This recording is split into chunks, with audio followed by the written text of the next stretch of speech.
السلام علیکم every one. Balochistan voices کے اردو تجزیات میں آپ سب کا خوش آمدید کرتا ہوں. میں آپ کا ہوسٹ ایاز خان. میں آج جس موضوع پہ بات کرنا چاہتا ہوں وہ ایک بہت ہی اہم موضوع ہے، اور ہمارا تجزیہ آج جو ہے وہ حالیہ جو سیلاب ہیں بلوچستان، سندھ، کے پی کے، ان تمام 3 صوبوں میں جو سیلابی صورتحال ہے ان کا جائزہ لیں گے، اور بلوچستان میں ان صورتحال سے نمٹنے کے لیے کچھ تجاویز پر بات کریں گے.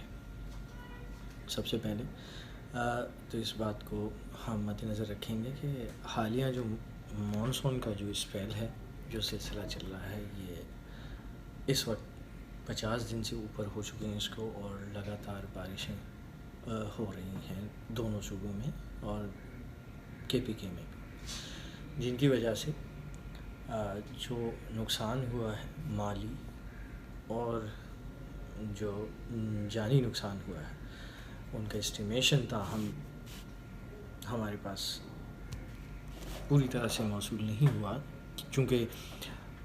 ان سیلابوں سے نقصان دن بدن بڑھتا جا رہا ہے، کیونکہ سیلاب کا پانی اور بارشیں تھمنے کا نام نہیں لے رہی اور رکنے کا نام نہیں لے رہی. تو اس صورتحال میں جو اس وقت کی جو تازہ صورتحال ہے اس کے مطابق 900 سے زیادہ لوگ اس وقت لقمہ اجل بن چکے ہیں سیلابوں کی وجہ سے، اور کم و بیش ہزاروں کی تعداد میں جو ہے گھر برباد ہو چکے ہیں، مسمار ہو چکے ہیں دونوں صوبوں میں. اور جو بارش جو ریکارڈ کی گئی یہ سندھ اور بلوچستان میں پچھلے 30 سالہ ریکارڈ توڑ چکی ہیں، اور 30 سالہ جو مدت ہے سب سے زیادہ بارشیں ریکارڈ ہوئی ہیں سندھ اور بلوچستان. یہ اس میں تو کوئی شک نہیں کہ ہم کہہ سکتے ہیں کہ یہ تمام جو تبدیلیاں ہیں یہ موسمی تبدیلی کی وجہ سے ہوئی ہیں. ہم یہ نہیں کہہ سکتے کہ اس کی وجہ موسمی تبدیلی ہے، یا پھر ہم کلائمیٹ چینج کو اس کی وجہ نہیں کہہ سکتے. اس کی وجہ یہ ہے کہ سائنسدانوں کا یہ ماننا ہے کہ موسمی تبدیلیاں تو دنیا میں رونما ہوتی رہی ہیں، لہٰذا جو ہیومن میڈ جو ہیومن انفلوئنس ہے اوورآل ہمارے ایٹماسفیئر پر یا کلائمیٹ پر، اس کی وجہ سے ان موسمی تبدیلیوں میں تیزی آئی ہے، یا ان کا جو پیٹرن ہے وہ ڈسرپٹ ہو گیا ہے، یعنی وہ چینج ہو گیا. جیسے مثال کے طور پہ ہم آج دیکھتے ہیں کہ ہمارے یہاں بارشوں کی مقدار زیادہ ہو چکی ہے، جس کی بدولت ہم سیلاب کا سامنا کر رہے ہیں، جیسے کہ ہم اس وقت کر رہے ہیں. دوسری بات یہ ہے کہ اگر قحط سالی ہوتی ہے تو کم و بیش قحط سالی کا دورانیہ جو ہے وہ 4-5 یا اس سے بڑھ کر سالوں تک ہوتا ہے. جیسے بلوچستان کے کچھ علاقے ہیں جو اکثر و بیشتر انہی جیسے کولو، بھارکان اور کچھ اور مزید جو علاقے ہیں ان میں جب قحط سالی ہوتی ہے تو وہ بہت طویل عرصے تک چلتی ہے، یا پھر جب بارشیں ہوتی ہیں تو وہ سیلاب بن کر ہم پر قہر برساتی ہیں، جیسے موجودہ صورتحال آپ سب کے سامنے ہے. اس میں جو گراؤنڈ ورک پہ کام ہو رہے ہیں بلوچستان کے اندر خاصا، بلوچستان کا ہم ذکر اس لیے کرتے ہیں کہ بلوچستان اور صوبہ سندھ بھی دونوں بری طرح سے اس وقت سیلابوں کے لپیٹ میں ہیں. بلوچستان میں آن گراؤنڈ پر جو ریسکیو ورک اس وقت چل رہا ہے اس میں والنٹیرز، گورنمنٹ ادارے جیسے کہ پروونشنل ڈیزاسٹر مینجمنٹ اتھارٹی اور دیگر نان گورنمنٹ آرگنائزیشن جیسے NGOs کام کر رہے ہیں. اس وقت کوئٹہ اور دیگر علاقے جیسے کہ ڈسٹرکٹ لسبیلا کے بہت سارے علاقے بری طرح سے سیلاب کی وجہ سے متاثر ہو چکے ہیں، جن میں اب تک ریسکیو ورک جاری ہے. اس کے علاوہ جعفر آباد اور دیگر علاقے وہ بھی بری طرح اس وقت جو ہے سیلاب کی لپیٹ میں ہیں. اب سیلاب کی وجہ سے کیا نقصانات کا سامنا ہے درپیش، ان میں سے جو اہم جو معاملہ ہے جو انفراسٹرکچر کو نقصان ہوا ہے، اور جیسا کہ کل جو برٹش گورنمنٹ کے دور میں بنائے گئے ایک برج جو ریلوے ٹریک ہے، جو ریلوے برج ہے، اس کو بھی نقصان پہنچا اور وہ بھی منہدم ہو گئی۔ اب یہاں پہ سرخیاں لگنا شروع ہو گئیں کہ 100 سے 150 سال پرانا ریلوے برج بھی جو برطانیہ کے دور میں بنایا گیا تھا منہدم ہو گیا۔ بلکہ ہمیں یہاں پہ دیکھنا یہ ہے کہ کس طرح سے وہ جو برطانیہ کے دور میں بنایا گیا جو برج ہے یا ریلوے برج ہے جسے ہم کہتے ہیں، وہ 150 سالوں تک یا 100 سالوں تک کس طرح ان تمام موسمی تبدیلیوں کا سامنا کرتی رہی۔ اور اس سے یہ بھی اندازہ ہوتا ہے کہ فائنلی کہ کلائمیٹ چینج کی جو تبدیلی ہے یا ان کی جو influenced climate change influence floods ہیں یا پریسیپیٹیشن ہے یا بارش ہے، انہوں نے کس طرح آخرکار اس ریلوے برج کو بھی منہدم کر دیا۔ اس کا مطلب کلائمیٹ چینج بہت تیزی سے ہمارے سامنے آیا ہوتا جا رہا ہے۔ لہٰذا اس میں جو معاشی نقصان ہے وہ ایک اہم حصہ ہے ہماری ڈسکشن کا، یا پھر اس کے بعد جو جانی نقصان ہے۔ معاشی نقصان اس وجہ سے ہے کہ اس وقت بلوچستان کے کم و بیش تمام شہروں جو رورل ایریاز ہیں یا اربن ایریاز ہیں ان کا آپس میں راستہ اور رابطہ جو ہے وہ منقطع ہو چکا ہے، انفراسٹرکچر بری طرح ڈیمیج ہو چکا ہے۔ اس کی ایک مثال ہم ڈسٹرکٹ لسبیلا کی لے سکتے ہیں، جو کہ وہ ڈسٹرکٹ ہے جو پاکستان کے سب سے بڑے شہر کراچی تک رسائی ممکن بناتی ہے، جہاں سے ہب کے مقام سے ایک اہم اور ایک مین برج جو تھا جو حالیہ بارشوں سے ٹوٹ چکا ہے، اور اس سے پہلے ٹوٹنے سے پہلے جو ویسٹرن بائی پاس کا کام ہو چکا تھا اس پر ایک بائی پاس پر برج بنائی گئی تھی، جو اس وقت ہمارے لیے رابطے کا ایک ہی ذریعہ ہے جس کے تھرو ہب کے لوگ یا پھر بلوچستان کے لوگ کہیے وہ کراچی کی طرف آ سکتے ہیں۔ لیکن وہاں بھی لہٰذا چونکہ ہب ریور جو کہ مین ریور ہے جس میں ہب ڈیم اسپل وے کا پانی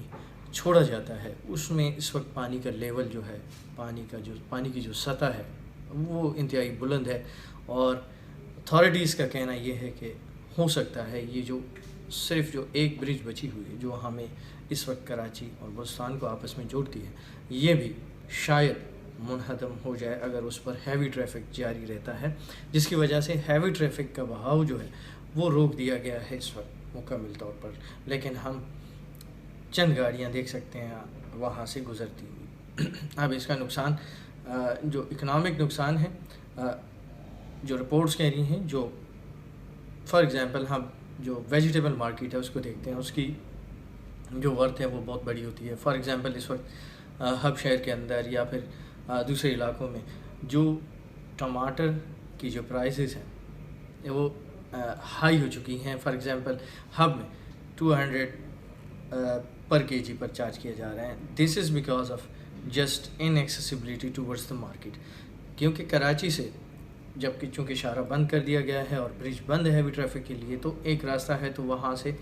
جو ٹریول کر کے 12 کلومیٹرز ایکسٹرا اور ویو میں سے 20 کلومیٹر کا ایکسٹرا جو ہے وہ ٹرکس یا جو چھوٹی گاڑیاں جو سبزی لاتی ہیں اور شہر میں فراہم کرتی ہیں وہ ایکسٹرا کلومیٹرز کور کر کے آ رہی ہیں، تو لہٰذا ان کا کاسٹ بھی بڑھ گیا ہے۔ تو اس کی وجہ سے جو ہے اکنامکلی جو سبزی فروش ہیں انہوں نے بھی جو نرخ ہیں ہماری سبزیوں کی وہ بڑھا دی ہیں۔ اس طرح معاشی حالت پہ بھی بہت بری طرح اثر ہو رہا ہے۔ اس کے بعد آتے ہیں جی ہم لوگ جو ذکر کرتے ہیں وہ ہیں اس وقت حالیہ سیلابوں میں پھنسے ہوئے لوگ جو انتہائی ضعیف حالت میں ہیں، اور ان کی وجہ سے جو ہے ان کی جو رہن سہن ہے یا ان کے جو گھر ہیں وہ تمام برباد ہو چکے ہیں۔ تو اس حوالے سے ہمارے پاس ارلی پریپیئرڈنیس یا ارلی وارننگ سسٹم کمزور ہونے کی وجہ سے، یا اس کے بعد پوسٹ پریپیئرڈنیس جو کلیمٹیز ہٹ کرتی ہیں اس کے بعد پوسٹ پریپیئرڈنیس ہمارے پاس کتنا ہوتا ہے وہ ہمارے سامنے آیا ہیں جی، دیکھ چکا ہے کہ کس طرح لوگ متاثر ہیں۔ رپورٹس کے مطابق صرف بیلا شہر میں کم و بیش 40,000 اور اس سے مزید بڑھ کر جو تعداد ہے لوگوں کی وہ اس وقت بے گھر ہو چکے ہیں، ڈسپلیسڈ ہیں، اور جو امواتیں ہیں وہ اوورآل صوبے کے اندر وہ 246 تک پہنچ چکی ہیں، اور صوبہ سندھ میں وہ کم و بیش 300 کو پہنچنے والی ہیں۔ تو جانوں کا بڑے پیمانے پر ضائع ہونا اور معاشی نقصان ہونا، یہ بہت بڑا نقصان ہے اس وقت جس سے ہم سفر کر رہے ہیں۔ 2010 اور 2011 کے سیلاب کے بعد اس وقت ہم بری طرح سے اسی نوعیت کے سیلاب سے گزر رہے ہیں۔ تینوں صوبے، بلوچستان، سندھ اور KPK اور بہت سارا حصہ پنجاب کا۔ تو اس حالت میں پاکستان کے ساتھ کیا اسٹریٹجیز ہیں، ہمارے پاس کیا اسٹریٹجیز ہونی چاہیے کہ ہم کس طرح کلائمیٹ ایفیکٹس کو ریڈیوس کر سکتے ہیں۔ اس طرح ہمارے پاس 3 اسٹریٹجیز ہوتی ہیں۔ ان اسٹریٹجیز کے اندر جو پہلا ہوتا ہے، ہمارے پاس کوئی بھی ممالک، کوئی بھی قوم جو نیشن ہے، وہ گرین ہاؤس ایمیشنز کو کور کرے۔ That is a costly work, جیسے فوسل فیول سے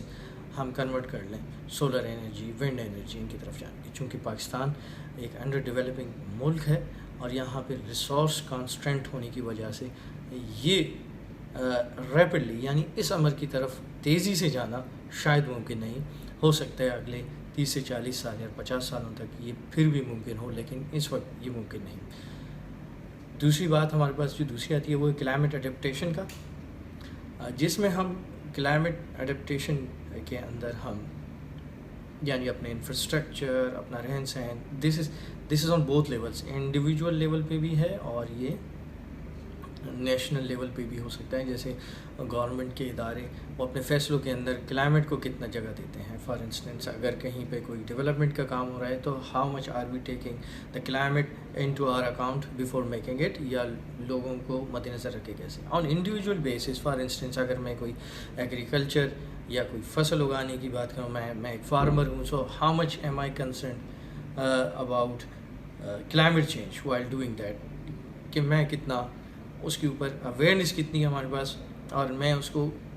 کتنا مد نظر رکھتا ہوں۔ ایون کہ میں اپنا گھر بنا رہا ہوں، how much am I concerned about the climate and the sing the area and precipitation and rains, keeping these all things in view I should develop. مجھے اپنا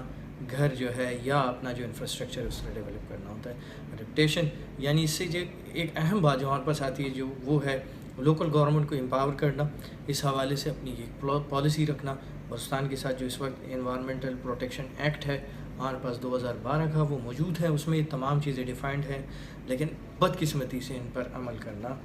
بہت ہی مشکل ہو چکا ہے یا عمل نہیں کیا جاتا ان پر۔ فار ایگزامپل جس کی مثال ہم لے سکتے ہیں کہ حالیہ سیلاب میں آپ نے دیکھا ہوگا وہ لوگ بہت متاثر ہیں جو کیچمنٹ ایریاز میں یا پھر ایسے ڈرین جو نیچرل واٹر ڈرینیج سسٹم ہے ان کے اندر انہوں نے گھر بنائے ہوئے ہوتے ہیں،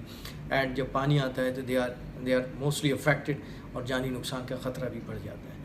اب یہ کس کی ذمہ داری ہے؟